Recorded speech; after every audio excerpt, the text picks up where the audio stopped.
Bismillah. Assalamualaikum warahmatullahi wabarakatuh.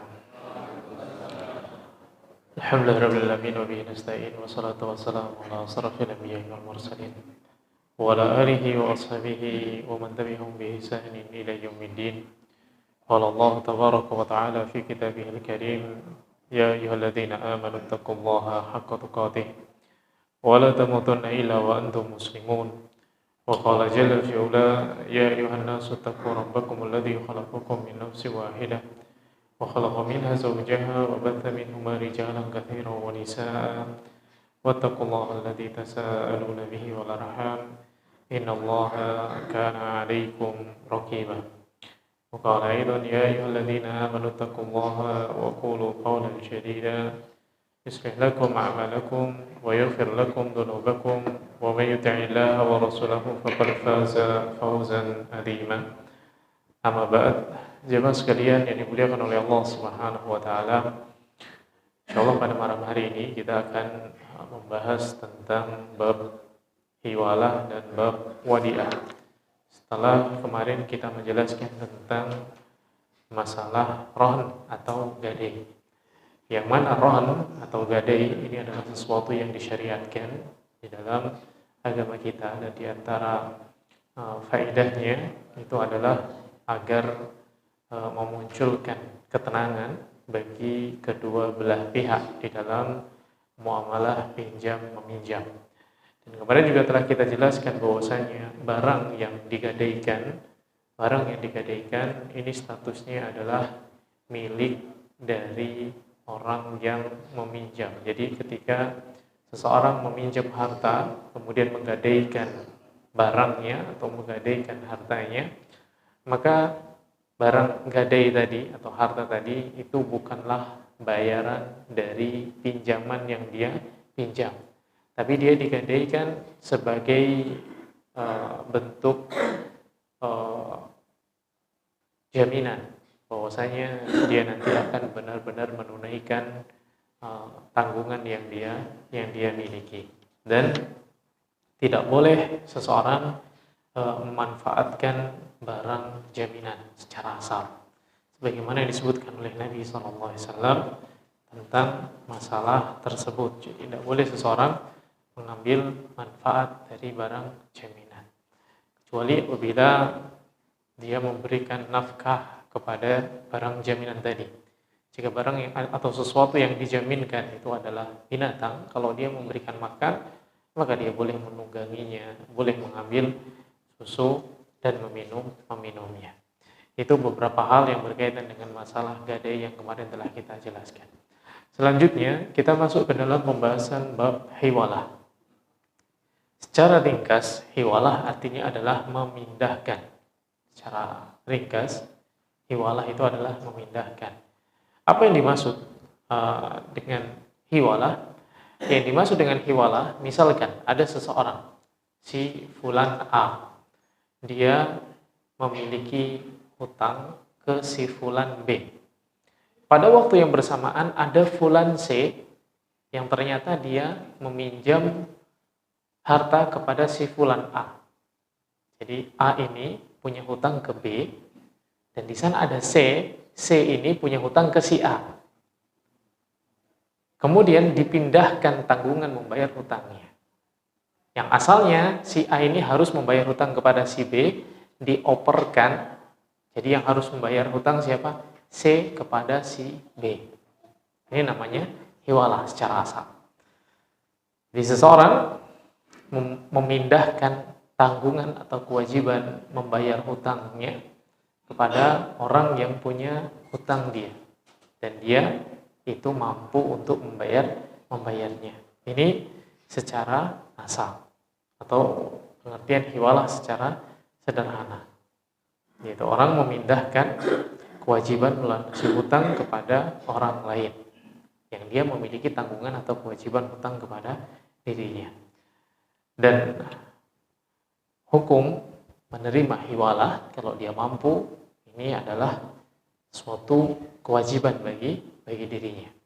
Ini adalah wajib bagi dia untuk menerima hiwalah tadi. Jadi barang siapa mempunyai hutang, namun dia juga mempunyai piutang kepada orang lain yang mampu, maka dia memindahkan kewajiban membayar hutang tadi kepada orang lain yang mampu, maka orang yang mampu tersebut wajib menerimanya. Jadi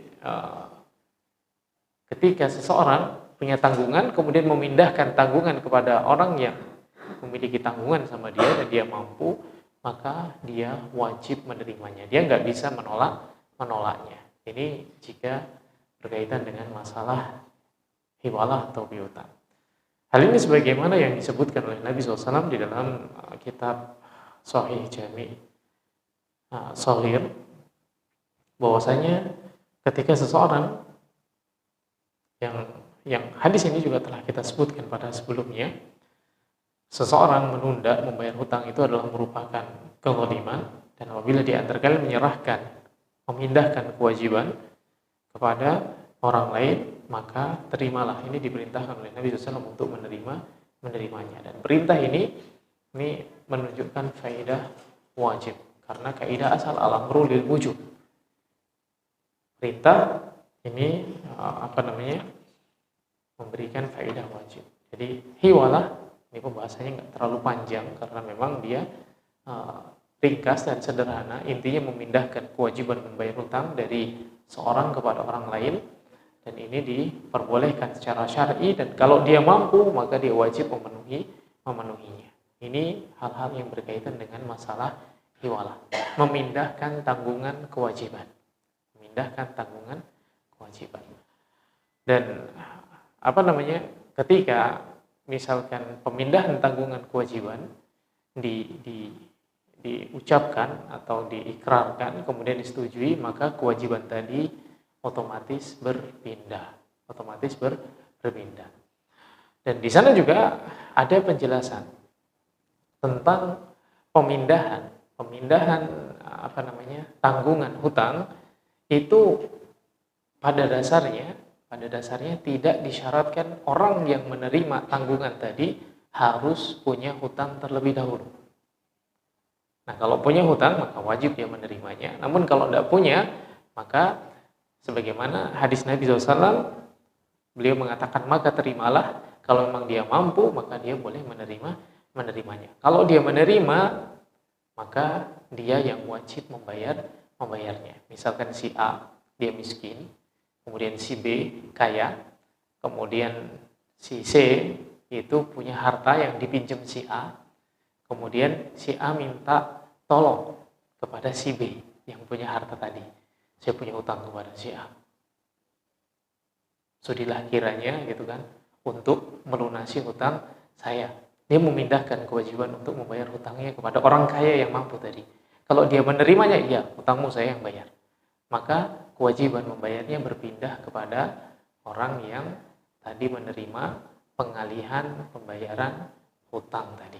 Nah, inilah yang dimaksud dengan hiwalah. Pemindahan tanggungan atau kewajiban membayar hutang. Jadi ketika ada serah terima, ada akad, ada penyerahan, kemudian diterima, maka jadi berpindahlah kewajiban dari membayar hutang tadi. Ini yang berkaitan dengan masalah hiwalah. Kemudian selanjutnya kita masuk ke dalam pembahasan wadiah. Setelah hiwalah di sana ada bab wadiah. Kalau hiwalah tidak banyak masalah karena memang ketika sudah berpindah ya sudah berpindah hukumnya, berpindah kewajiban yang awalnya dia, kemudian dia tidak menjadi wajib. Yang wajib orang yang menerima pemindahan tadi. Wadiah, kalau wadiah secara bahasa kita bisa jelaskan bahwasanya wadiah itu adalah sesuatu yang dititipkan atau barang titipan. Ini wadiah. Dan barang titipan ini berbeda dengan pinjaman. Ini berbeda. Barang titipan dengan pinjaman itu berbeda. Akadnya berbeda. Akad meminjam sama akad menitipkan barang itu berbeda. Sehingga nanti di sana ada beberapa perbedaan. Di sana ada perbedaan. Kalau orang meminjam, dia wajib mengganti apapun yang terjadi. Ini perbedaannya. Kalau titipan, kalau dia sudah menjaga di tempat yang semestinya, kemudian barang itu hilang, maka dia tidak wajib mengganti. Tapi kalau pinjaman gitu kan, dijaga mau nggak dijaga, dia memiliki kewajiban untuk mengganti. Ini bedanya titipan sama pinjaman. Kemudian juga kalau pinjaman jelas dia boleh memanfaatkan barang. Kalau pinjaman jelas dia diizinkan atau diperbolehkan memanfaatkan barang. Tapi kalau titipan maka dia tidak boleh memanfaatkan barang kecuali ada izinnya. Ini bedanya pinjaman sama titipan. Saya pinjam motor, boleh dia pakai motor keliling-keliling kemana-mana. Ini pinjam. Tapi kalau titipan, saya titip motor. Kalau dia sanggup, ya dia jaga. Dia nggak boleh pakai. Kecuali apa? Ada izin. Boleh nggak aku pakai? Boleh. Berarti dia boleh pakai. Tapi kalau nggak ada izin, maka dia tidak boleh memanfaatkan barang titipan tadi. Ini secara asal di dalam masalah titipan. Nah, wadi'ah secara asal artinya adalah seseorang meninggalkan sesuatu kepada orang lain untuk dijaga. Jadi dia menitipkan atau meninggalkan sesuatu kepada orang lain untuk dijaga. Ini makna dari wadi'ah. Dan tentunya di dalam masalah wadi'ah itu kalau misalkan seseorang merasa sanggup menerima, ya dia terima. Kalau misalkan dia merasa nggak sanggup, ya bisa dia tolak. Ini dalam masalah wadi'ah. Aku nitip motor dong, misalkan seperti itu. Nah, nggak bisa, aku mau pergi. Aku ada urusan, nggak bisa jaga motornya. Maka dia bisa menolaknya. Maka hukum yang berkaitan dengan masalah wadi'ah, apabila seorang menitipkan barang kepada saudaranya, yang dijelaskan oleh Syekh Abdul Latif Al-Badawi, semoga Allah Subhanahu wa taala merahmati beliau. Apabila seseorang menitipkan barang kepada saudaranya, maka dia wajib menerima titipan tersebut bila dia mampu menjaganya. Wajib menerimanya kalau dia mampu. Tapi kalau dia nggak mampu, berarti kan tidak wajib bagi dia. Dan ini adalah termasuk ta'awun, termasuk tolong menolong, termasuk ta'awun atau tolong menolong alal birri wa taqwa, di atas kebaikan dan ketakwaan. Nah, sekali lagi, kaidah di dalam ta'awun itu bukan mengambil keuntungan. Kaidah di dalam ta'awun itu bukan mengambil keuntungan. Kenapa? Di dalam ta'awun kita mencari pahala dari Allah Subhanahu wa taala. Jangan senang menerima titipan karena berharap mendapatkan keuntungan. Ini berbeda lagi niatnya nanti. Kaidahnya berbeda, niatnya berbeda, sehingga hasil akhirnya pun juga berbeda. Ada orang yang menganggap sebagai wadi'ah atau titipan, tapi ternyata transaksinya bukan wadi'ah secara syar'i. Kenapa? Di sana mengambil keuntungan, kemudian di sana ada ada kelebihannya. Dia bilangnya wadi'ah, tapi ternyata muamalahnya bukan wadi'ah. Ada seorang mengatakan ini adalah wadi'ah, tapi ternyata bukan wadi'ah. Karena dia nggak memahami konsep dari wadi'ah. Karena wadi'ah itu barang dititipkan untuk dijaga. Barang dititipkan untuk dijaga, nanti sewaktu-waktu dia bakalan ambil kembali. Dan mengambilnya tentu sesuai dengan jumlah dia menitipkan. Ambil contoh uang. Dia nitip 100.000, nanti baliknya juga 100.000.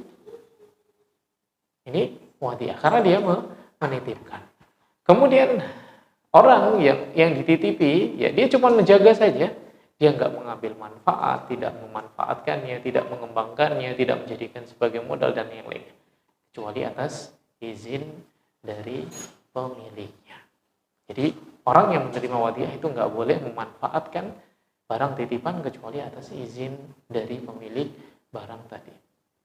Nah, pihak penerima barang titipan maka wajib mengembalikan kepada pemiliknya. Ini sebagaimana yang Allah Subhanahu wa taala sebutkan. Innallaha ya'murukum an tu'addul amanah ila ahliha. Ini sebagaimana pinjam meminjam, ayatnya sama, kemudian dipakai untuk dalil yang sama pula, istidlal yang sama, yaitu kewajiban menunaikan amanah. Dalam surat An-Nisa ayat yang ke-58. Maka siapapun yang memiliki tanggungan amanah, maka dia wajib menunaikan kepada pemiliknya. Maka orang yang dititipi, dia wajib untuk mengembalikan barang titipannya. Orang yang dititipi, dia pada asalnya wajib mengembalikan barang titipannya. Dan Allah Subhanahu wa taala juga mengatakan fa in amina ba'dukum ba'dha falyu'addi alladhi tumina amanatahu wal yattaqillaha rabbah.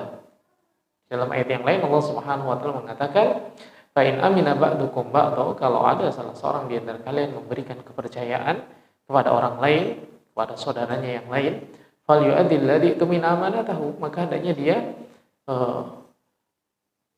mengembalikan, menunaikan amanah yang telah diberikan kepadanya. Wal yattaqillaha rabbahu, hendaknya dia bertakwa kepada Rabbnya. Kemudian Nabi SAW juga bersabda, antil amanah ila man i'tamanaka. Sampaikan atau tunaikan amanah kepada orang-orang yang memberikan amanah kepadamu. Nah, ini menjadi dalil tentang kewajiban orang yang menerima titipan, menerima wadiah untuk menjaga dan kemudian mengembalikan kepada pemilik barang yang menitipkan tadi atau kepada pemilik barang-barangnya. Dan ada hal-hal yang berkaitan dengan barang titipan, maka orang yang dititipi dia pada asalnya dia memiliki amanah. Pada dasarnya memiliki amanah untuk menjaganya. Jadi orang yang dititipi, maka pada asalnya dia memiliki amanah untuk menjaganya. Kalau dia melalaikan, maka dia ganti. Tapi kalau dia sudah menyimpan dengan sebaik-baiknya, maka dia tidak mengganti kerusakan atau kehilangan dari sesuatu yang dititipkan tadi. Ini ketika dia dititipi. Jadi kalau misalkan dia melalaikan barang titipan tadi, menyia-nyiakan, kemudian rusak, kemudian hilang, maka dia mengganti. Hal ini sebagaimana disebutkan di dalam hadis yang dibawakan oleh Ibnu Majah, an Amr bin Su'aib, an abihi an jaddihi, beliau berkata Rasulullah sallallahu alaihi wasallam, man udi'a wadi'atan fala dhamana alaihi. Barang siapa diberikan titipan pada asalnya, barang siapa yang diberi titipan barang, maka dia tidak ada dhaman pada asalnya, enggak ada dhaman, enggak menanggung risiko. Kenapa? Karena ketika seseorang menitipkan barang kepada orang lain, dia menerima apapun risikonya. Ini secara asal. Jadi orang kalau dititipi barang gitu kan, kemudian dia sudah menjaganya, sudah meletakkan di tempat semestinya, maka dia tidak menanggung beban. Jadi nggak bisa disuruh ganti. Aku titip motor ya gitu. Iya, masukin ke garasi. Udah dia masukkan ke dalam garasi di dalam teras rumah, dikunci, ditinggal. Ternyata motornya diambil pencuri. Apakah yang dititip itu ganti motornya? Enggak. Secara asal dia enggak mengganti motornya. Kenapa? Dia sudah berada di tempat yang semestinya. Dia tidak melalaikan, tidak memindahkan, kemudian tidak memanfaatkannya. Jadi hilangnya itu bukan atas dasar kelalaian dia.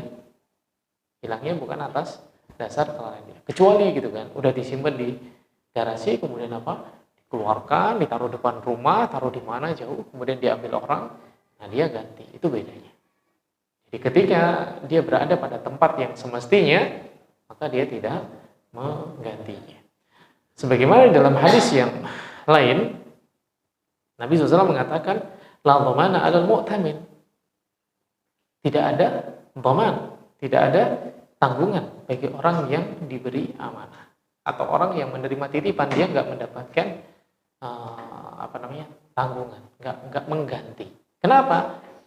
Ketika dia menerima amanah itu dalam bentuk pertolongan dia menolong orang lain dan seperti itu. Menerima ini adalah bentuk pertolongan dia kepada orang yang menitipkan barang tadi. Yang jelas ketika barang tersebut ada pada dia, kewajiban dia mengembalikan kepada pemiliknya. Adapun menjaga, maka ketika dia sudah meletakkan pada tempat yang semestinya, tidak melalaikannya, maka dia tidak mengganti. Jadi Anas bin Malik radhiyallahu taala anhu, bahwasanya Umar bin Khattab radhiyallahu taala anhu dhammana wadi'atan suriqat min baini malihi. Jadi pernah suatu ketika Umar bin Khattab menuntut tanggung jawab. Jadi ceritanya Umar bin Khattab pernah menitipkan sesuatu kepada orang lain. Kemudian Umar ini minta tanggung jawab kepada Anas, gitu kan. Barangnya hilang, minta tanggung jawab kepada Anas. Lalu Imam Baihaqi berkata, yahtamilu annahu kana farrata fiha. Imam Baihaqi menjelaskan bisa jadi gitu kan, bisa jadi Umar bin Khattab radhiyallahu taala itu minta ganti kepada Anas karena Anas farrata fiha. Anas itu melalaikan haknya, melalaikan hak dari menjaganya. Fadhamanaha iyyahu bitafridi. Maka beliau meminta tanggung jawab dikarenakan tafridnya tadi. Dikarenakan kelalaian terhadap barang yang dititipkan tadi. Karena dia lalai, maka dia bertanggung jawab. Maka dari hadis-hadis ini atau dari riwayat-riwayat ini dapat diambil faedah bahwasanya secara asal orang dititipi, menerima titipan barang, dia nggak wajib mengganti jika dia tidak melalaikannya. Namun kalau dia melalaikan atau rusak karena kelalaian dia, maka dia wajib menggantinya. Ini beberapa hal yang berkaitan dengan masalah wadi'ah. Dan wadi'ah, sekali lagi, wadi'ah itu barang titipan, dan barang titipan dia tidak memiliki hak untuk memanfaatkannya kecuali atas izin dari pemiliknya. Kalau dia mendapatkan izin dari pemiliknya, maka dia boleh memanfaatkannya. Tentunya bertanggung jawab atas apa yang terjadi dari barang-barang yang dititipkan tadi. Ini Allah Ta'ala a'lam. Bab hiwalah, memindahkan tanggungan kewajiban, memindahkan hutang, kewajiban membayar hutang kepada orang lain, dan ini diperbolehkan di dalam syariat. Kemudian jika orang itu menerima, maka kewajiban membayar hutangnya pun berpindah. Kemudian wadi'ah, ini adalah barang titipan. Ketika seorang menitipkan sesuatu kepada orang lain, maka orang lain tadi wajib menunaikan amanahnya, mengembalikan atau menyerahkan titipan kepada yang bersangkutan, dan dia tidak berhak untuk memanfaatkan barang titipan tadi kecuali atas izin pemiliknya. Ambil contoh sederhana. Ada seorang mau kemana gitu kan? Mau pulang ke rumah misalkan, tetangga, kerjanya di tempat yang sama misalkan, kemudian tinggalnya pun juga tetanggaan, sebelah rumah gitu kan. Mau kemana? Mau pulang. Udah, aku nitip payung, bawa pulang ke rumah. Dia bawa payung pulang ke rumah karena titipan. Kemudian di tengah jalan hujan kan itu. Boleh nggak dia memakai payungnya? Kalau dia diizinkan, dia boleh memanfaatkannya. Kalau enggak, ya enggak boleh memanfaatkan manfaatnya. Karena barang titipan namanya amanah titipan, maka pada asalnya dia tidak berhak untuk memanfaatkannya, apapun itu. Tapi kalau misalkan mendapatkan izin atau urf mengizinkan, maka itu berbeda lagi. Ini syariat di dalam agama kita. Kenapa? Untuk menutup pintu-pintu kezaliman. Untuk menutup pintu-pintu kezaliman. Biar tidak ada rasa dizalimi satu sama lain. Wadi'ah itu menitipkan barang kapanpun gitu kan, dan sampai kapanpun, maka itu wajib dia kembalikan. Kemudian bagaimana jika orang gitu kan menitipkan barang kepada orang lain, kemudian nggak kunjung datang untuk mengambil titipannya. Menitipkan barang kepada orang lain, nggak kunjung datang mengambil titipannya. Maka apakah dia bisa memanfaatkannya? Jawabannya tidak bisa memanfaatkannya, karena itu bukan punya dia. Itu adalah amanah yang dia jaga. Dia kembalikan kepada orang yang menitipkan kepada kepadanya. Harus dikembalikan. Dikembalikan. Bagaimana kalau seandainya dia sudah nggak tahu di mana orangnya tadi? Nggak tahu di mana orangnya. Udah nggak ada kabar sama sekali. Udah bertahun-tahun, udah puluhan tahun misalkan. Udah nggak tahu. Nggak ada kabarnya. Keluarganya juga nggak tahu. Maka dia boleh apa? Boleh menginfakkan. Boleh apa? Bukan membelanjakan, tapi apa? Memberikan, mensodakohkan atas nama siapa? Pemilik barang tadi. Karena jika memang orang yang menitipkan itu sudah nggak kunjung datang, kan seperti itu. Nggak kunjung datang dan kemungkinan untuk datang itu amat sangat kecil, misalkan seperti itu. Dan dia nggak tahu ahli warisnya. Kalau dia misalkan tahu ahli warisnya, dia kembalikan kepadanya. Tapi kalau nggak tahu, maka dia boleh mengeluarkan dari amanah dia, membelanjakannya di jalan Allah atau menginfakkannya atas nama pemilik barang yang dulu menitipkan kepada dirinya. Tapi kalau untuk memanfaatkan karena nggak kunjung diambil, maka ini tidak diperbolehkan. Atau dia kembalikan atau dia berikan kepada hakim, ini diperbolehkan. Diberikan kepada hakim atau diberikan kepada pemerintah itu diperbolehkan. Itu hal-hal yang berkaitan dengan masalah wadi'ah di dalam syariat kita. Karena pada dasarnya barang titipan itu bukan milik kita dan sampai kapanpun kita nggak bisa memanfaatkan barang tersebut. Nggak berpindah kepemilikannya. Misalkan 10 tahun nggak diambil kemudian jadi milik kita, enggak. Yang bisa berpindah kepemilikan itu adalah luqathah. Apa itu luqathah? Barang temuan. Jadi ketika seseorang menemukan barang, kemudian dia nanti akan kita bahas tentang masalah tersebut, bab luqathah. Jadi ini gambaran sederhananya luqathah itu ketika dia menemukan barang, kemudian dia ambil barang temuan tadi, kemudian diumumkan selama 1 tahun, ketika tidak ada yang datang kemudian mengaku bahwa barang itu adalah miliknya, maka barang itu bisa dia manfaatkan. Ini yang berkaitan dengan masalah luqathah. Dia bisa berpindah, dia bisa mengambil manfaat dari barang temuan tadi. Tapi kalau wadi'ah, maka dia menerima amanah. Dan kewajiban orang yang menerima amanah adalah mengembalikan amanah tadi kepada pemiliknya. Jika pemiliknya sudah tidak diketahui lagi atau dia sudah nggak mampu lagi, nggak mampu lagi mengemban amanah, maka amanah tadi dikembalikan kepada pemiliknya, baik dengan cara disodakohkan atas nama pemiliknya ataupun diberikan kepada pemimpin kaum muslimin atau dikembalikan kepada hakim. Dan amanah ini, titipan ini nggak bisa diwariskan. Apa maksudnya? Amanah ini nggak bisa diwariskan, nggak bisa dibagi jadi harta waris. Jadi terkadang gitu, ada gitu kan, orang dititipi barang kan gitu, dititipi barang, kemudian dia nggak memberitahu ahli warisnya gitu kan.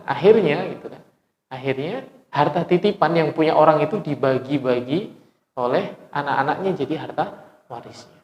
Maka ketika yang punya barang datang, maka dia bisa mengambil barangnya tadi. Kenapa? Karena barang titipan itu nggak berubah, tetap punya dia. Meskipun orang yang dititipkan atau orang yang dititipi barang itu sudah meninggal, maka hartanya tetap punya dia. Nggak berubah menjadi harta waris ke anak-anaknya atau kepada keluarganya. Secara syar'i maka itu tidak dibenarkan, tidak berubah menjadi harta warisan. Kalau misalkan yang punya datang mau ngambil, ya dia bisa mengambil kapan saja. Nah, di dalam kaidah syariat yang harus kita pahami, di sana ada solusi dari problem, solusi dari masalah. Masalah apa? Masalah saling klaim. Karena terkadang ini mengaku ini punyaku, ini mengaku punyaku. Bukan, ini bukan punyamu. Maka bagi orang yang mengklaim, maka dia wajib mendatangkan bukti. Kaidahnya al-bayyinah 'alal mudda'i wal yaminu 'ala man ankar. Al-bayyinah, Bukti ini wajib bagi muddai, orang yang mengklaim. Wal yamin, dan orang bersumpah ala man angkar, bagi orang yang mengingkarinya. Tiba-tiba ada orang datang. Nah, kita nggak tahu misalkan. Kita nggak tahu sama sekali. Tiba-tiba ada orang datang ke rumah kita. Terus bilang, tahu nggak, rumahmu ini punyaku. Dulu aku titipkan kepada bapakmu. Misalkan kayak gitu. Aku titipkan kepada bapak. Ini rumah ini punyaku. Aku yang punya. Dulu aku titipin kepada bapakmu. Dikarenakan suatu hal gitu, aku nggak bisa datang mengambil kembali. Sekarang aku datang untuk mengambil rumah ini. Karena ini punyaku. Berarti kan dia mengklaim. Maka kewajiban dia mendatangkan bukti. Al-bayyinah alal muddai. Kewajiban dia mendatangkan bukti-bukti bahwasanya rumah itu adalah rumah dia. Kalau dia nggak bisa mendatangkan bukti, maka orang tadi yang menempati rumah, dia tinggal bersumpah bahwasanya ini bukan rumahmu, maka rumah itu bukan miliknya. Al-bayyinatu 'alal mudda'i wal yaminu 'ala man angkara. Ini kaidah fikih yang bisa dipraktekkan di dalam masalah muamalah. Jadi kalau dia nggak bisa mendatangkan bukti, maka yang diklaim tadi, orang yang mengingkarinya, maka dia tinggal bersumpah, aku bersumpah dengan menyebut nama Allah, ini bukan punyanya. Maka barang yang ada pada dia atau rumah tadi itu adalah rumahnya. Karena yang mengklaim dia nggak bisa mendatangkan bukti. Tapi kalau yang mengklaim itu bisa mendatangkan bukti, ada saksi, ada perjanjian tertulisnya misalkan, atau ada surat-suratnya, berarti ini adalah punya dia. Karena dia bisa mendatangkan bukti. Maka inilah hikmah kenapa Allah Subhanahu wa taala memerintahkan kita untuk mencatat setiap transaksi yang kita lakukan. Mau transaksi pinjam meminjam, mau transaksi utang piutang dan lain sebagainya, maka di sana ada catatan dan ada saksinya. Sehingga tidak membuka pintu saling mendolimi satu sama lain, atau saling klaim atau permusuhan satu sama lain. Wallahu ta'ala a'lam. Ini beberapa hal yang berkaitan dengan masalah hiwalah dan wadi'ah. Artinya wadi'ah sampai kapanpun dia tetap wadi'ah, tetap titipan. Jadi nggak berubah kepemilikannya. Kalau titipannya binatang, saya titip binatang, atau saya beli ayam, titip dulu. Tapi kita perginya ternyata lama, terus ayam itu beranak pinak. Nah, itu milik siapa itu nanti? Milik yang punya. Milik saya yang itu kan. Milik yang itu. Hadis Nabi SAW. Ingat hadis Nabi SAW tentang apa? Orang yang itu, upah. Yang dia punya upah yang tidak diambil. Ingat kan? Ada cerita. Hadis Nabi SAW, ada seorang yang kerja, kemudian dia memiliki upah. Lalu upahnya ini nggak diambil. Dia pas waktu pembagian upah dia pergi. Lalu sama siapa? Sama pemilik barang. Upahnya ini dikembangkan. Sampai akhirnya jadi kambing banyak, sekalian sekalian penggembalanya. Hadis tentang orang yang terperangkap di dalam goa. Hadis tentang 3 orang yang terperangkap di dalam goa. Kemudian ketika dia minta haknya, saya dulu memiliki titipan, memiliki tanggungan yang belum saya ambil. Padahal dia sudah pergi dalam waktu yang lama. Kemudian dia bilang, lihatlah, kamu lihat itu, gembalaan yang banyak itu beserta pengembalanya. Iya, saya lihat, itu semuanya punyamu. Lalu dia bilang, kamu jangan mengolok-olok saya. Saya tahu upah saya berapa dulu waktu kerja. Lalu dijelaskan, iya itu upahmu, aku kembangkan, aku jadikan dia sebagai sesuatu yang banyak, dan itu semua hakmu, itu punyamu, silakan ambil. Akhirnya dia ambil semuanya sama dia. Lalu dia berkata, ya Allah, kalau seandainya engkau tahu bahwa aku melakukan itu semua karena ingin mengharapkan pahala darimu dan engkau menerimanya, maka keluarkan kami dari sini. Maka bergeserlah batu tadi sedikit. Nah itu hadis itu dapat kita ambil faedah. Kalau misalkan kita nitip ayam, ayamnya jadi 100, awalnya 1 jadi 100 misalkan, ya itu punya dia. Punya dia. Ayamnya tetap punya dia. Seperti itu. Wallahu taala alam. Ya, enggak. Karena dia posisinya membantu. Posisi dia ta'awun. Ambil contoh motor. Nitip motor taruh di garasi dia. Dirugikan enggak dia? Ya jelas, tempatnya dia kan ditempati. Space yang dia miliki berkurang, misalkan seperti itu. Ya, ketika dia menerima titipan di saat itu pula, gitu kan, dia mendapatkan pahala. Kenapa? Dia menolong orang lain. Makanya kita sebutkan tadi, wadiah ini muamalahnya adalah apa? Tolong menolong. Bukan untuk mengambil keuntungan. Jadi bukan istilah untung rugi.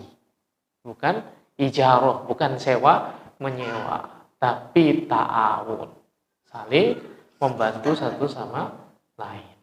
Ini sebagaimana yang disebutkan di awal tadi bahwasanya wadiah, barang siapa menitipkan barang kepada orang lain dan dia mampu menerima amanah titipan tadi, maka dia wajib menerimanya. Kenapa? Karena ini adalah bab ta'awun, wa ta'awanu 'alal birri wat taqwa. Ini yang dijelaskan oleh Syekh Muhammad bin Syekh Abdul Latif Al-Badawi, semoga Allah Subhanahu wa taala merahmati beliau. Jadi muamalah wadiah ini dalam rangka ta'awun, bukan untung rugi. Dan sebaik-baik orang itu adalah yang menjaga amanahnya, menjaga sebaik-baiknya. Allah taala a'lam. Mungkin itu yang dapat disampaikan pada pertemuan kali ini. Barakallahu fiikum. Subhanakallahumma wa bihamdika asyhadu an la ilaha illa anta astaghfiruka wa atubu ilaik. Assalamualaikum warahmatullahi wabarakatuh.